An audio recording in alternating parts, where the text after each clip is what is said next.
BJP तो आरोप लगा ही रही है। मुंबई के मुस्लिम भी मराठी भाषा विवाद पर राज ठाकरे को चैलेंज दे रहे हैं। मुंबई के मुसलमान खुल के कह रहे हैं कि भाषा के नाम पर गुंडागर्दी ठीक नहीं है।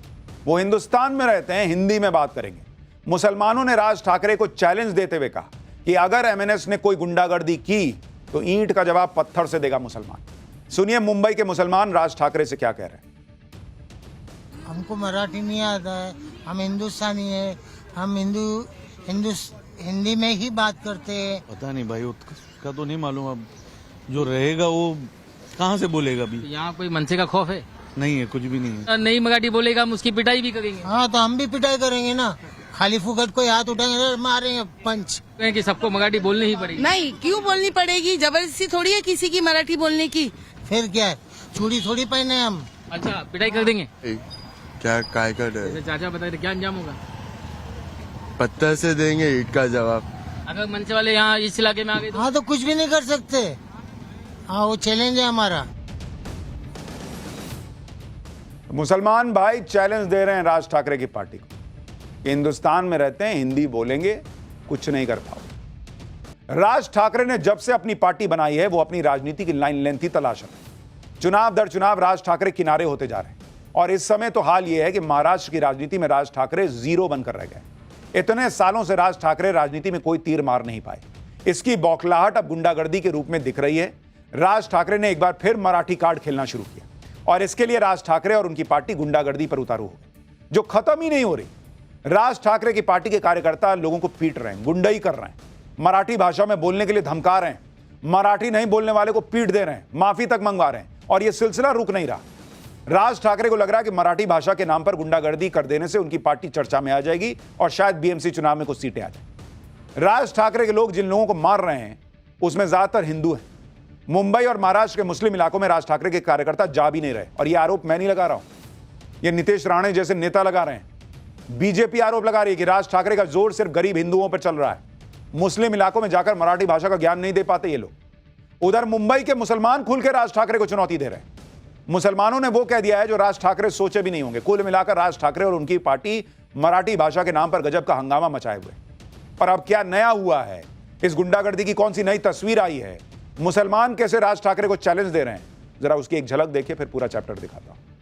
मराठी भाषा के नाम पर राज ठाकरे की पार्टी के लोगों की गुंडागर्दी कम होने के बजाय और बढ़ती जा रही है। अब तो मुंबई के बाहर भी एमएनएस के कार्यकर्ता मराठी नहीं बोलने पर मारपीट कर रहे हैं। यह नया मामला महाराष्ट्र के नांदेड़ का है, जहां एमएनएस के कार्यकर्ताओं ने मराठी नहीं बोलने पर शौचालय कर्मचारी को पीट दिया। यह तस्वीरें नांदेड़ के बस स्टेशन की हैं, जहां के शौचालय में काम करने वाले व्यक्ति को एमएनएस के कार्यकर्ता पीट रहे हैं, दनादन थप्पड़ बरसा रहे हैं। किसी का डर नहीं, कोई खौफ नहीं। गरीब शौचालय कर्मचारी हाथ जोड़ रहा है, फिर भी पीट रहे हैं। शौचालय कर्मचारी की बुरी तरह से पिटाई करने के बाद एमएनएस वर्कर्स ने उससे माफी भी मंगवाई। महाराष्ट्र नवनिर्माण सेना के लोगों ने शौचालय कर्मचारी से कान पकड़ के माफी मांगने को कहा। वो मराठी नहीं बोल पा रहा था, फिर भी उससे मराठी में माफी मंगवाई। कहा कि मराठी लोगों और राज ठाकरे से माफी मांगो और मराठी सीखने का वादा करो। राज ठाकरे की पार्टी के कार्यकर्ता किस तरह से मराठी भाषा नहीं आने पर गुंडागर्दी कर रहे हैं, उसकी कुछ और तस्वीरें आपको दिखाता हूं, क्योंकि एमएनएस की यह गुंडागर्दी कई दिनों से चल रही। 29 जून का वीडियो देखिए। एक दुकानदार को एमएनएस के कार्यकर्ता मारते हुए दिखे थे। आरोप है कि एमएनएस कार्यकर्ताओं ने गुजराती दुकानदार से मराठी बोलने के लिए कहा, नहीं बोलने पर दुकानदार को थप्पड़ मारने लगे। आम लोगों के साथ एमएनएस कार्यकर्ता सरकारी कर्मचारियों के साथ भी मारपीट कर रहे हैं। एमएनएस कार्यकर्ताओं ने मराठी नहीं बोलने पर मुंबई में स्टेट बैंक ऑफ इंडिया के मैनेजर को पीट दिया था। महाराष्ट्र में राज ठाकरे की पार्टी की गुंडागर्दी पर राजनीति भी हो रही है। बीजेपी आरोप लगाती है कि राज ठाकरे और उनके कार्यकर्ताओं का जोर सिर्फ हिंदुओं पर चलता है। एमएनएस के लोग गरीब हिंदुओं को मारते हैं, लेकिन मुस्लिम इलाकों में जाकर मराठी सिखाने की हिम्मत नहीं होती। सुनिए बीजेपी के आरोप को, उसके बाद आपको बताता हूं कि मुसलमान राज ठाकरे से क्या कह रहे हैं। मारा ही गया है ना, एक हिंदू को मारा गया है ना, एक हिंदू को मारा गया है, तो मुझे बोलना है कि इतनी हिम्मत जाके नल बाजार और मोहम्मद अली रोड में दिखाओ ना। वो जो दाढ़ी वाले और गोल टोपी वाले क्या मराठी में बात करते क्या? शुद्ध मराठी में बात करते क्या? उधर जाने की, उनको कान के नीचे बजाने की हिम्मत नहीं है। दुनिया में एक तरफ एक और युद्ध शुरू हो गया है और आप ये सुनकर हैरान रह जाएंगे कि युद्ध हिंदू मंदिर को लेकर हो रहा है। यह युद्ध भी भारत से 5000 किलोमीटर दूर कंबोडिया और थाईलैंड के बीच हो रहा है। ये दोनों देश एक हिंदू मंदिर को लेकर भिड़ गए। दोनों देशों के बॉर्डर पर बम गोले चल रहे हैं, तोपें गरज रही हैं। कंबोडिया और थाईलैंड आमने सामने का युद्ध लड़ रहे हैं। गोलीबारी और रॉकेट हमलों में 12 से ज्यादा नागरिकों की जान जा चुकी है। 40,000 से ज्यादा लोगों को घर छोड़कर भागना पड़ा है। दोनों देशों ने सीमा सील कर दी है और हालात ऐसे हैं कि किसी भी वक्त फुल स्केल वॉर शुरू हो सकती है। यह सब हो रहा है एक प्राचीन हिंदू मंदिर के लिए, जिस पर नियंत्रण को लेकर थाईलैंड और कंबोडिया एक दूसरे पर बमबारी कर रहे हैं। लेकिन आखिर जिस हिंदू मंदिर को लेकर दोनों लड़ रहे हैं, उसको लेकर विवाद क्या है? उस हिंदू मंदिर में किस भगवान की पूजा होती है? क्यों हिंदू मंदिर के लिए दोनों देश आखिर लड़ रहे हैं? यह सब आज आपको बताऊंगा, लेकिन पहले कंबोडिया थाईलैंड युद्ध का एक ट्रेलर देख लीजिए। थाईलैंड और कंबोडिया के बीच छिड़ी जंग का हिंदू मंदिर से क्या कनेक्शन है, यह आज आपको आगे बताऊंगा। पहले आपको जंग के कुछ वीडियो दिखा देता हूं। जैसे ये वीडियो देखिए जो कंबोडिया पर थाईलैंड एयरफोर्स की एयर स्ट्राइक का है, जिसके टारगेट पर कंबोडिया की 2 मिलिट्री लोकेशंस थी, जो पूरी तरह तबाह हो गई। स्ट्राइक के बाद उठते आग के गोले बता रहे हैं कि थाईलैंड का यह अटैक कितना जबरदस्त है। कंबोडियाई ठिकानों पर यह हवाई हमले थाई एयरफोर्स के F-16 विमानों ने आज सुबह किए। इसके बाद कंबोडिया ने भी थाईलैंड पर बदले की कार्रवाई शुरू कर दी। ये वीडियो देखिए, इसमें कंबोडिया की आर्मी सड़क पर लॉन्चर खड़ा करके थाईलैंड बॉर्डर पर BM-21 रॉकेट से अटैक कर रही। कंबोडिया ने थाईलैंड पर मल्टीपल रॉकेट अटैक किए।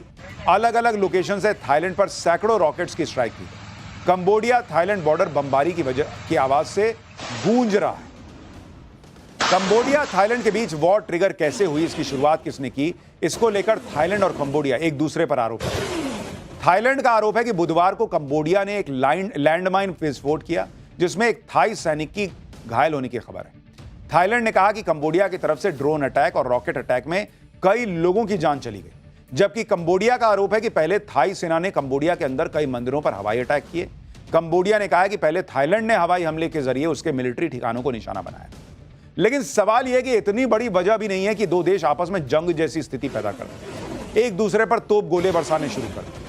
आप देखिए कि कंबोडिया के रॉकेट अटैक में थाईलैंड का एक गैस स्टेशन उड़ गया, जिसके बाद पूरे इलाके में भगदड़ मच गई। थाईलैंड की सेना के मुताबिक गैस स्टेशन पर अटैक में 6 नागरिकों की मौत भी हो गई। कंबोडिया ने बॉर्डर के नजदीक थाईलैंड के एक अस्पताल पर भी अटैक किया। यह अटैक के बाद की तस्वीरें हैं, जिसमें थाईलैंड के सैनिक अस्पताल के अंदर हमले से बचने की कोशिश कर रहे हैं। थाईलैंड और कंबोडिया के बीच बॉर्डर पर तनातनी और झड़प से शुरू हुआ विवाद अब युद्ध में तब्दील होता जा रहा है, और इसकी वजह है एक प्राचीन हिंदू मंदिर। इस मंदिर का नाम है प्रीह विहार मंदिर, जो थाईलैंड और कंबोडिया की सीमा पर स्थित है। भगवान शिव को समर्पित यह 1000 साल से भी ज्यादा प्राचीन हिंदू मंदिर है। प्रीह विहार एक संस्कृत शब्द है, जिसका मतलब होता है पवित्र धार्मिक उपहार। इतिहासकारों के मुताबिक इस मंदिर को 9वीं से 11वीं सदी के दौरान बनाया गया था।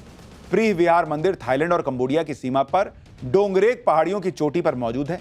यह मंदिर खमेर साम्राज्य के समय का है, जिसकी सीमाएं आधुनिक कंबोडिया के अलावा थाईलैंड के कुछ हिस्सों तक फैली थी। शुरुआती समय में यहां पर भगवान शिव की पूजा होती थी, लेकिन बाद में इसे बौद्ध धार्मिक परिसर में बदल दिया गया। यह मंदिर यूनेस्को की सांस्कृतिक धरोहरों की सूची में शामिल है। इस शिव मंदिर को लेकर थाईलैंड और कंबोडिया के बीच पिछले 118 साल से विवाद चल रहा है।